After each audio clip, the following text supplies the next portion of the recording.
Buenos días. Toca el turno al doctor Felipe García Oliva en esta serie de charlas sobre la importancia de las ciencias del suelo. Buenos días, doctor García. ¿Cómo está? Hola, buenos días. Muchísimas gracias por la invitación, doctor Bautista. Y bueno, estamos bien y contentos porque ya estamos regresando a actividades presenciales que ya hacía falta y que tenemos que volver a aprender a hacerlas. Qué bueno, doctor. Bueno, pues les comento que el doctor Felipe García es investigador titular del Instituto de Investigaciones en Ecosistemas y Sustentabilidad. Y luego viene su perfil, que pongan atención, es muy singular. Es licenciado en Geografía y luego es doctor en Biología por la UNAM. Después hizo un postdoctorado en Estados Unidos y por su gran trayectoria científica ha alcanzado el máximo nivel en el Sistema Nacional de Investigadores y lo hemos invitado aquí sobre todo por su perfil y porque es profesor fundador de la licenciatura en Ecología.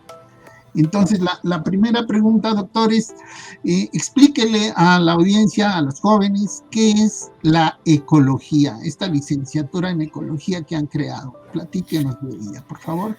Sí, la ecología, la definición clásica es, estudia la interacción entre los organismos vivos, que puede ser de la misma especie o de diferentes especies, y además su interacción con el medio ambiente, ¿sí? Que va en diferentes escalas espaciales y temporales, desde procesos genéticos hasta procesos globales, planetarios, desde fenómenos que se dan en segundos, como por ejemplo podría ser cuestiones de expresión de genes, hasta escalas geológicas, ¿no? Entonces, eso hace un reto muy interesante de que la ecología no solamente debe de entenderse como una línea de las ciencias biológicas centrada solamente en los organismos, sino en la interacción con el medio ambiente y cómo se ha dado ese proceso de evolución conjunta ambiente-vida.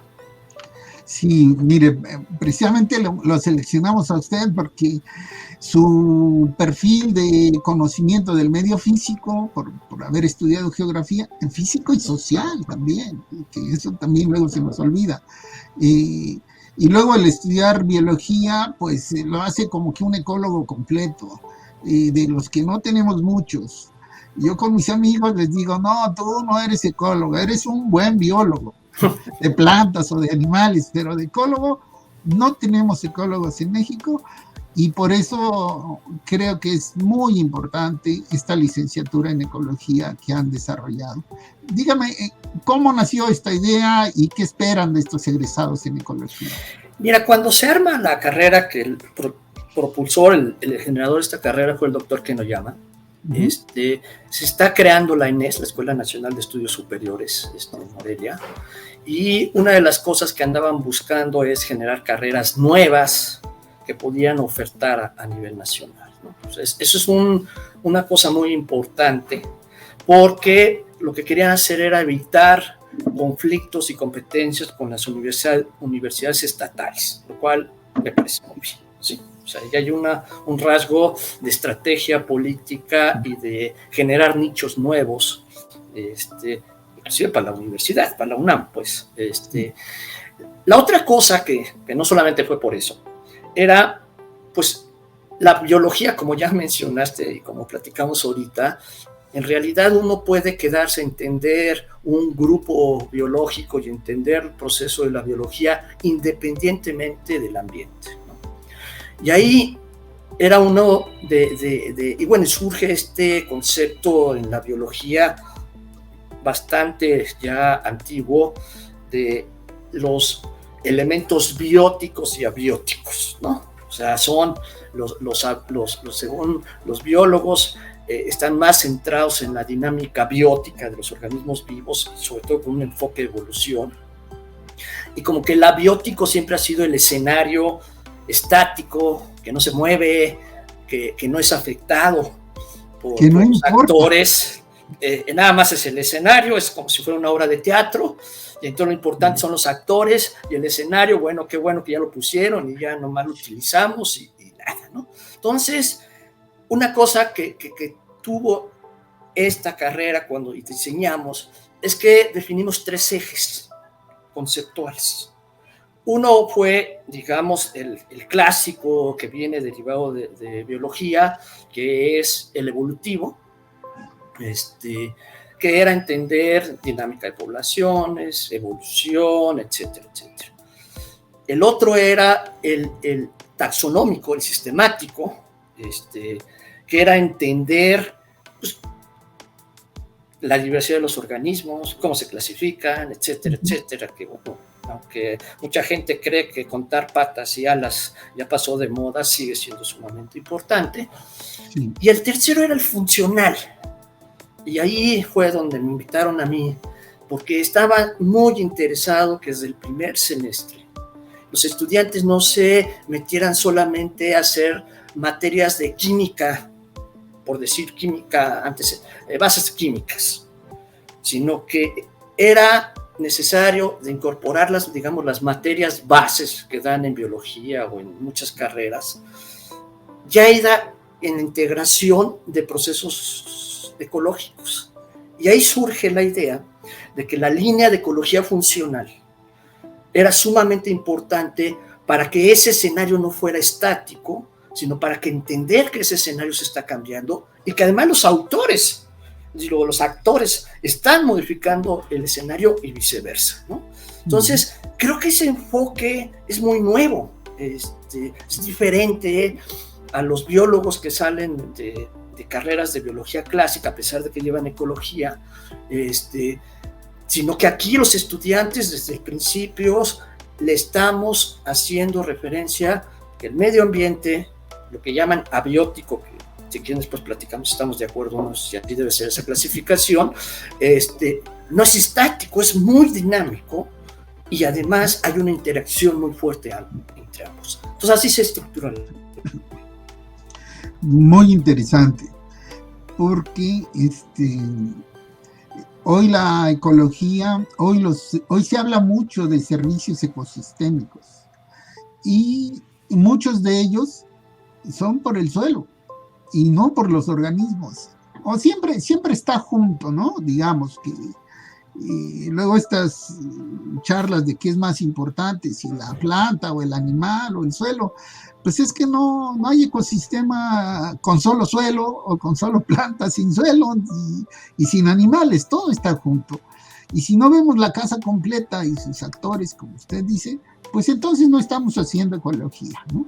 Exacto. Yo molesto mucho a mis amigos ecólogos con eso, digo, no, tú no eres eco, tú eres de plantas.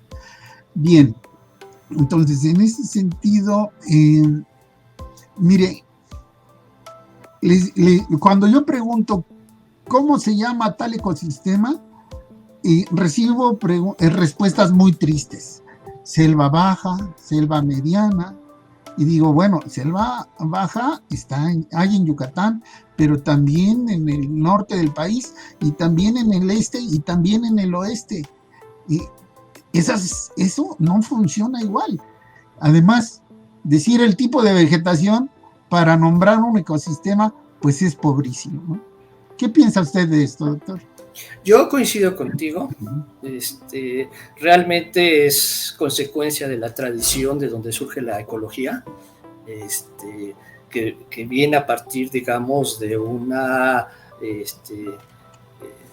estudios de la vegetación y nada más se centran en los organismos y es esta idea de lo biótico estático contra lo biológico dinámico, ¿no? Yo no estoy de acuerdo, porque si algo es producto de la vida son los suelos. Y aquí el punto no es discutir qué es más importante. Si el suelo, si la vegetación, si los microorganismos. Yo concibo que el suelo, la vegetación y los microorganismos son interactuantes y son productos de esa interacción, ¿sí? Entonces, estoy de acuerdo que, por ejemplo, un calcisol no puede ser igual en Yucatán con una selva tropical estacional que en Cuatro Ciénegas con un pastizal halófilo, ¿no? E igual, como tú dices, la selva tropical estacional en la costa del Pacífico, que están sobre regosoles, no puede ser igual que la selva que está en Yucatán sobre calcisoles. Y sobre esa información hay muchísimo, porque las plantas tienen que generar mecanismos distintos para poder adquirir los nutrientes y el agua en condiciones edáficas distintas, ¿no? Y por lo tanto, los procesos involucrados, inclusive, si se quieren enfocar a nivel de planta, de mecanismos fisiológicos vegetales, no es lo mismo, porque tienen que invertir energía en diferentes mecanismos para sobrevivir, ¿sí? Nosotros, estudiando en Cuatro Ciénegas, encontramos un caso muy curioso, porque de un lado del valle hay calcisoles y del otro gipsisoles, yesos y calizas, ¿no? Y uno ve el paisaje, son pastizales, halófilos, muy chaparritos, y en uno de los viajes que me llevó la doctora Valerio Sosa, me dijo, mira, se ven igualitos, ¿piensas que es lo mismo? Entonces, comparamos la dinámica de nutrientes de un lado sobre yeso y sobre calizas, y nos dimos cuenta que el tipo de limitación era completamente diferente. Por ejemplo, del lado de calizas son suelos más secos porque el manto freático se cae por procesos de solubilización que no se da en el yeso. El tipo de limitación, nos dimos cuenta que del lado del yeso la vegetación estaba más limitada por nitrógeno y del lado de las calizas por fósforo, y eso tiene implicaciones, para ya no contar mucho la historia, de que las plantas, desde el punto de vista de la asignación del fósforo en sus biomoléculas dentro de su tejido, es distinta, porque del lado de las calizas le asignaban mucho más fósforo a producir RNA y ADN, y básicamente RNA. Y eso lo que te está diciendo es que está en más estrés y por lo tanto tiene que expresar más genes para hacer frente al ambiente, que era lo que no pasaba del otro lado, que más bien le dedicaban más a producir fosfolípidos o otro tipo de biomoléculas. Entonces, para mí eso me parece increíble. Claro. Entonces, la siguiente pregunta, bueno, pues es obvia, se contesta con su comentario ahora. ¿Se puede ser muy buen ecólogo sin saber de suelos y de ambiente? No es posible actualmente. Y por eso ese concepto biótico y abiótico no sirve actualmente, ¿no?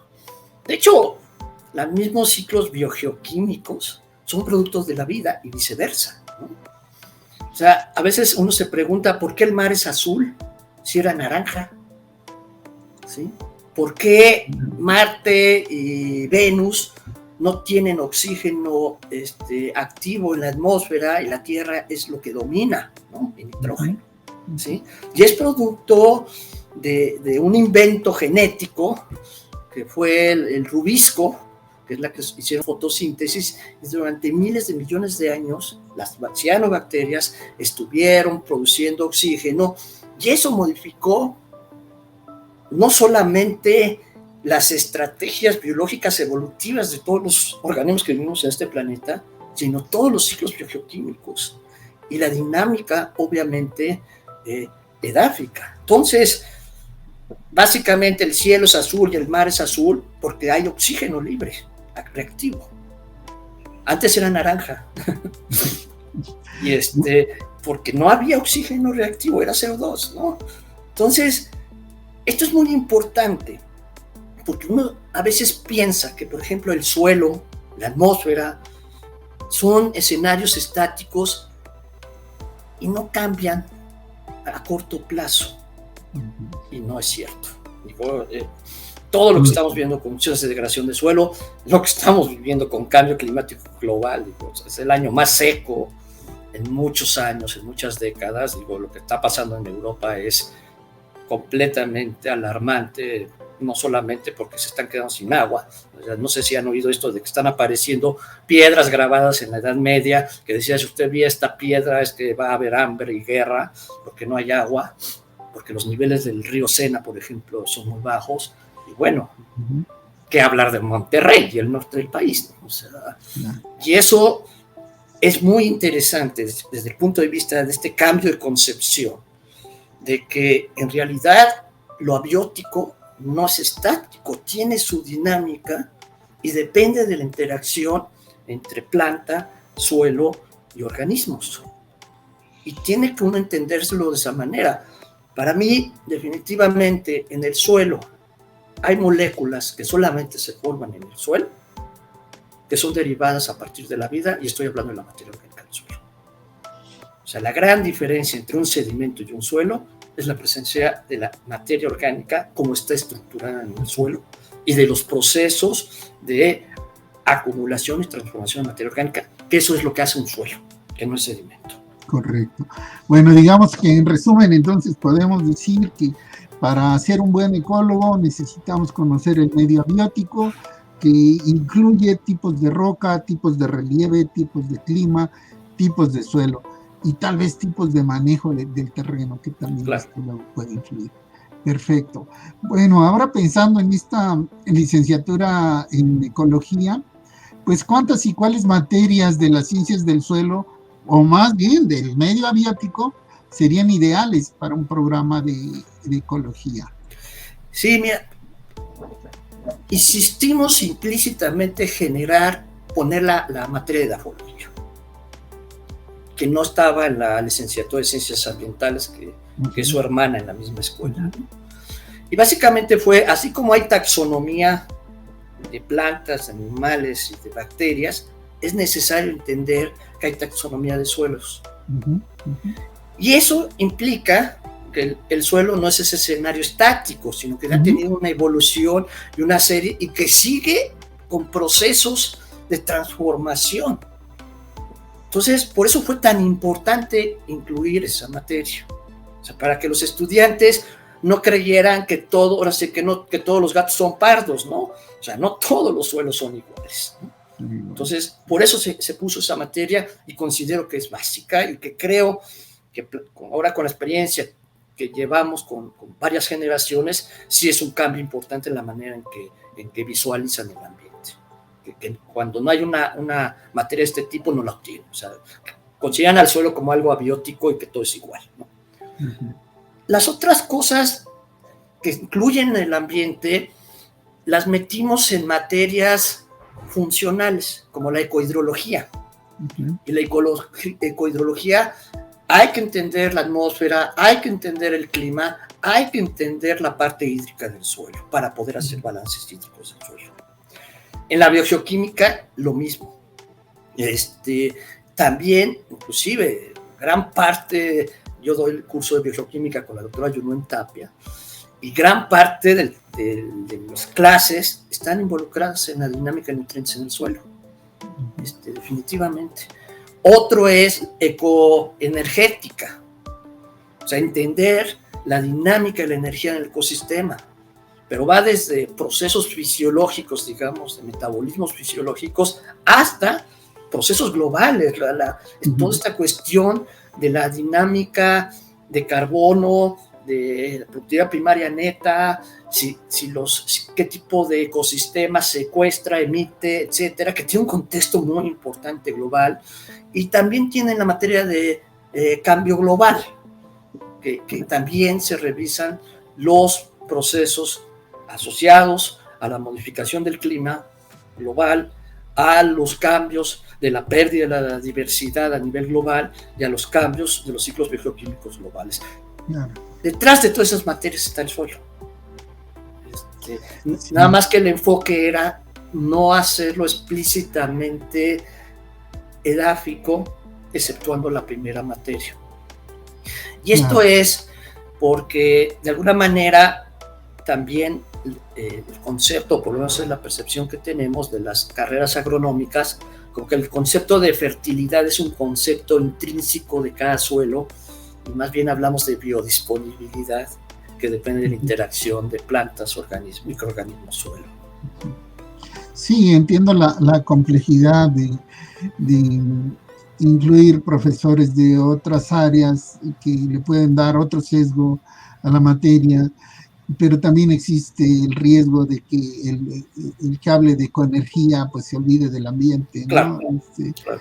En fin, no es fácil conciliar estas cosas.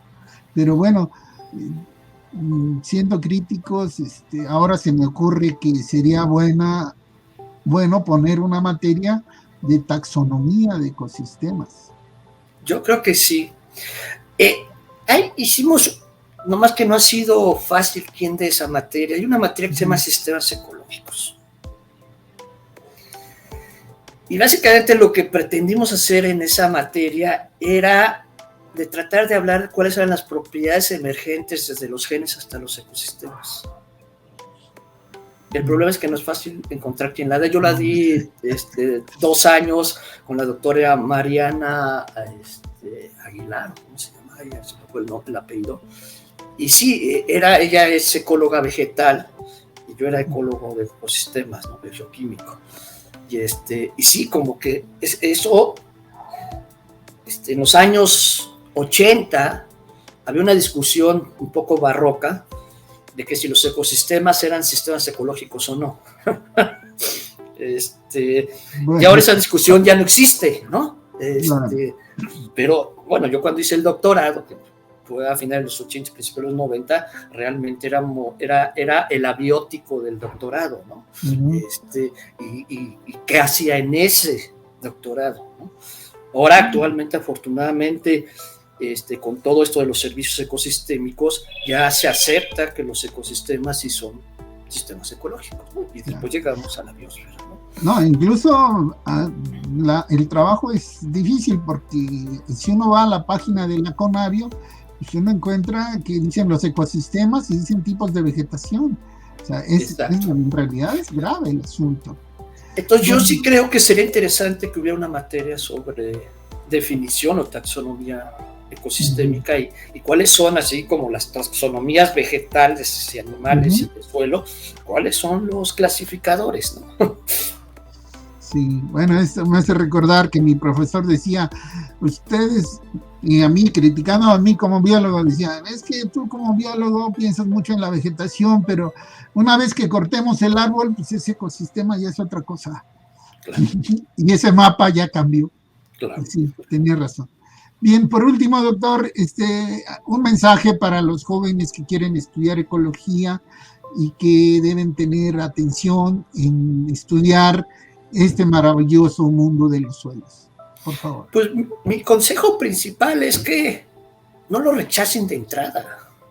A pesar de que se van a dedicar a la especiación del maíz, ahora sí que nunca digas nunca jamás. Además que les da una cultura ecológica muy importante, que deben ser sólidas, que eso va a diferenciar su nicho profesional con los biólogos y su nicho profesional con las ciencias ambientales. Es importante que entiendan estos procesos funcionales y en particularmente el suelo. Quiero terminar con un ejemplo de un artículo que hice en colaboración con el doctor Luis Ellarte del Instituto de Ecología de la UNAM. Y él estudia el teocintle, que es como el hermano ancestral del maíz. El abuelito del maíz. Es el abuelito del maíz, ¿no? Bueno, los linajes actuales pues ya no son abuelitos, son actuales, ¿no? O sea, seguramente hubo un linaje anterior que a partir del cual se separaron, ¿no? Y él lo que estaba trabajando para hacerlo, para no echar mucho rollo, tiene 2 subpoblaciones y tiene 2 linajes de teocintle.